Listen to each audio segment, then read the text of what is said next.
Olá pessoal, graça e paz do Senhor Jesus seja com todos nós, uma ótima quarta-feira para todos. Hoje é dia 30 de agosto de 2023, seja muito bem-vindo ao Imersão Bíblica, devocional diário de estudo das Escrituras Sagradas. E nesta quarta-feira a gente vai dar sequência aí à nossa maratona, ao nosso imersão bíblica pelo livro de Gênesis, é o costume, né? A nossa imersão bíblica no livro de Gênesis. E hoje a gente vai falar de Gênesis capítulo 18 e o tema é o Deus do impossível.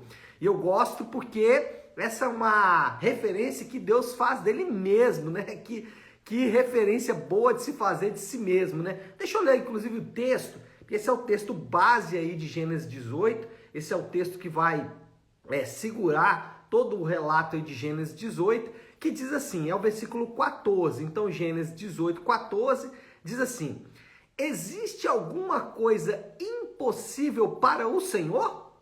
Na primavera voltarei a você e Sara terá um filho. Bom, os próximos capítulos aqui de Gênesis, eles vão se voltar para a destruição de Sodoma e Gomorra. Agora, o que é interessante nesse capítulo 18 é que existe uma certa similaridade com essa história e o relato do Evangelho. Poderemos dizer aqui que o que a gente tem aqui é um mini relato do Evangelho. Já, claro, né? Sempre lançando uma sombra, sempre lançando uma ideia, sempre apontando uma ideia para o Evangelho lá no Novo Testamento. Mas aqui já, nos primórdios da Antiga Aliança, nos primórdios, né? Aqui nem era Antiga Aliança ainda, né? Porque a Aliança do Sinai vai acontecer alguns anos depois com Moisés. Mas aqui já, no início aí da caminhada da humanidade, a gente já vai ver a menção do que vai acontecer anos depois com a chegada do Senhor Jesus. Bom, o que acontece então aqui em Gênesis 18 que tem similaridade com o Evangelho? Primeira coisa é que Deus aparece pessoalmente e também promete um filho para Abraão. Então, agora eu posso falar Abraão, né, gente? Depois de tanta confusão. O versículo 1 do capítulo 18 começa assim: o Senhor apareceu a Abraão.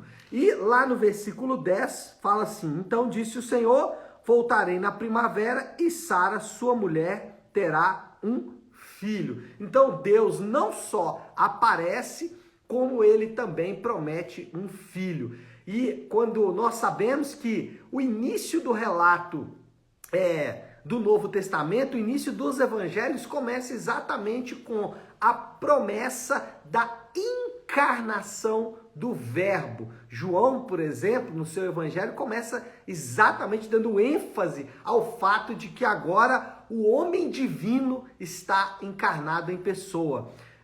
O homem que é ao mesmo tempo homem e Deus, duas naturezas coexistindo na mesma pessoa, né?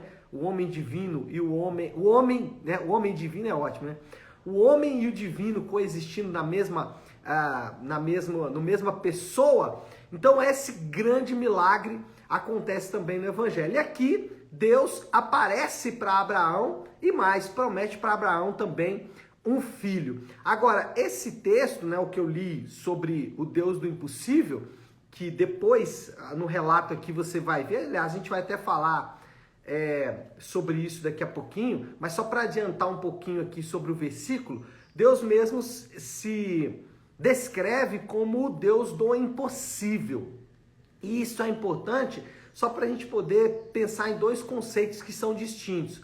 Primeiro, o fato de Deus ser o Deus do impossível e nós, como crentes, devemos declarar que Deus é o Deus do impossível. Só que o fato de Deus ser o Deus do impossível não significa que ele vai fazer qualquer coisa indiscriminadamente. Então, cuidado com a utilização desse texto. Porque ao dizer muitas vezes que Deus é o Deus do impossível, nós estamos querendo dizer que Deus vai fazer tudo o que a gente acha que ele deve fazer. E não é isso. Então, o Deus do impossível, ele é de fato o nosso Deus, porém ele também tem os seus planos e ele vai agir de acordo com a sua vontade.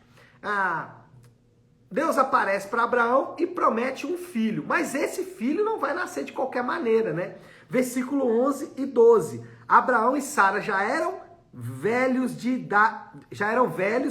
idade bem avançada e Sara já tinha passado da idade de ter filhos.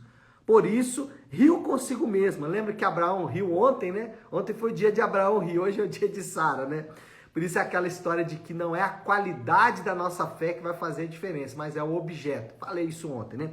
Resgatando aí um assunto de ontem. Mas enfim, por isso riu consigo mesma quando pensou, depois de já estar velha e meu senhor já idoso, ainda terei esse prazer? Mas o Senhor disse a Abraão, porque Sara riu e disse, poderei realmente dar à luz, agora sou idosa? Existe alguma coisa impossível para o Senhor? O que nós aprendemos aqui? É que esse filho de Abraão e Sara, ele vai nascer de maneira milagrosa. Então Deus aparece para Abraão e promete um filho, mas esse filho vai nascer de forma milagrosa. E o evangelho, ele promete o homem divino, ele promete a encarnação do verbo, mas também promete que essa encarnação vai ser feita de forma milagrosa, ou seja, que Jesus vai nascer de uma virgem, e é o que acontece com o nascimento de Jesus por meio de Maria. E ali tem uma questão milagrosa, mas não só milagrosa. Então eu sei que alguns grupos, eles não acreditam que Jesus nasceu de uma virgem. Os espíritas, por exemplo, vão dizer que isso não é possível cientificamente, racionalmente. É verdade que racionalmente a gente fica se perguntando, mas existem vários relatos na Bíblia que são suprarracionais. Então é interessante que as mesmas pessoas, às vezes, que acreditam no Deus do impossível, acham que é impossível. Olha só, eu acredito no Deus do impossível, mas eu acho impossível Deus fazer algo milagroso, porque aí eles vão dizer, não, porque se Deus criou as coisas assim, por que ele ia fazer milagres? Mas qual é o ponto? Jesus, ele nasce de uma virgem, assim como, né, aqui o filho de Abraão e Sara também vai ter que nascer de um milagre. Jesus também nasce através de um milagre. Por quê? E no caso de Jesus tem um princípio envolvido, a semente do pecado. Nós sabemos que os filhos de Adão, eles carregam a semente de Adão, ou seja, a semente do pecado, e quando Jesus nasce, ele nasce sem essa semente do pecado. Então ele é o primeiro de uma linhagem de filhos que não são de Adão, que são filhos de um outro pai. Na verdade, filhos do Pai Celestial. E aqueles que são adotados na grande família de Deus também vão ser adotados assim e se tornaram filhos assim como Jesus. A diferença é que Jesus é o filho primogênito, unigênito, que torna-se filho primogênito, e os outros são filhos por adoção. Bom, terceiro ponto de similaridade entre o relato do Gênesis e o relato do Evangelho é que a imoralidade da cidade alcançou níveis insustentáveis. Olha aí o versículo 20 do capítulo 18. Disse-lhe, pois, o Senhor, as acusações contra Sodoma e Gomorra são tantas e o seu pecado é tão grave que descerei para ver o que eles têm, para ver se o que eles têm feito corresponde ao que tenho ouvido. Senão, eu saberei. Então, o que acontece? Deus, ele soube, né? Ficou sabendo, como o texto diz aqui, eu gosto dessa linguagem da Bíblia, mas ele ficou sabendo que o pecado de Sodoma e Gomorra tinha alcançado níveis insustentáveis. Isso já tinha acontecido antes, né? Se a gente se lembrar lá do período de Noé, foi o mesmo. E nós sabemos também, pelo relato bíblico, que quando Jesus veio à Terra, ele veio na plenitude dos tempos. É assim que é descrito o momento da encarnação do Verbo, para mostrar que Deus, ele vai agir de algumas maneiras aí. Primeiro, Deus tem o seu plano e o seu plano vai se cumprir. Segundo, Deus, ele deixa os homens viverem da maneira como eles querem. Deus, ele, para punir os homens, Deus, para que os homens sintam a dor dos seus pecados, ele deixa os homens viverem da maneira que eles querem. Romanos capítulo 1 vai falar sobre isso. E aqui nesse caso, Deus faz exatamente isso. Deus deixou com que os moradores de Sodoma e Gomorra vivessem da forma como eles querem.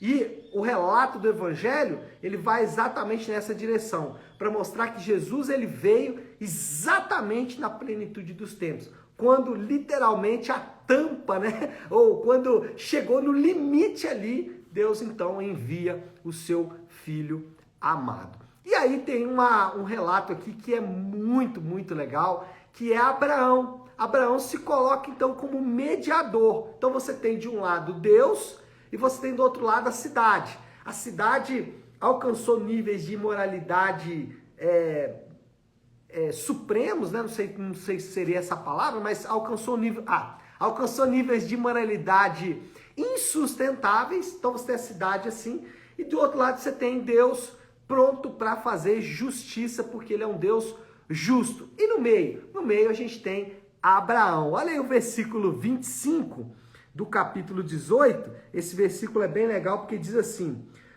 Abraão se posicionando, né? Longe de ti fazer tal coisa. Olha só, Abraão falando com Deus, né? Longe de ti fazer tal coisa.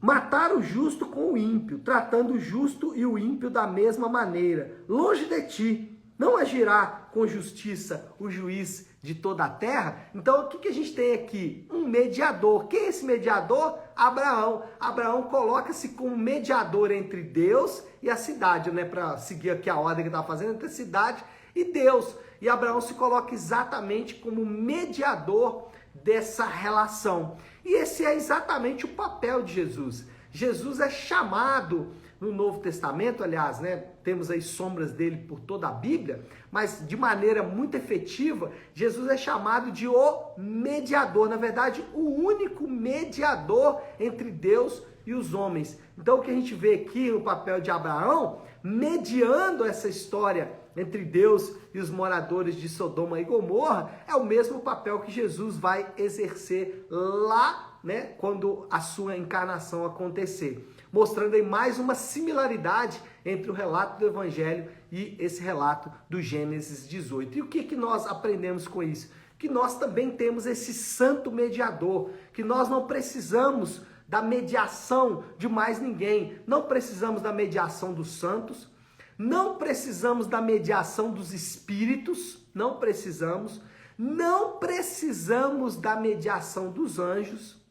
E, claro, né, não precisamos também nem da mediação da mãe de Jesus, né, de Maria. Não precisamos. Por quê? Porque nós já temos um santo mediador, que é o nosso Senhor Jesus. E ele disse que podemos nos aproximar dele com confiança. Mas não para por aí. Deus promete, por causa de Abraão, Deus promete preservar os justos, né? Versículo 32. Então, Abraão disse ainda, não te ires, Senhor, mas permita-me falar uma vez só. E se apenas 10 forem encontrados? Ele respondeu, por amor aos 10 não a destruirei. Então, Deus promete preservar os justos e ele faz isso por causa de Abraão. E aqui é a mesma frase, né? Claro, diferente na construção dela, de que Jesus disse na cruz quando ele falou para o próprio Pai, Deus, perdoa porque eles não sabem o que fazem.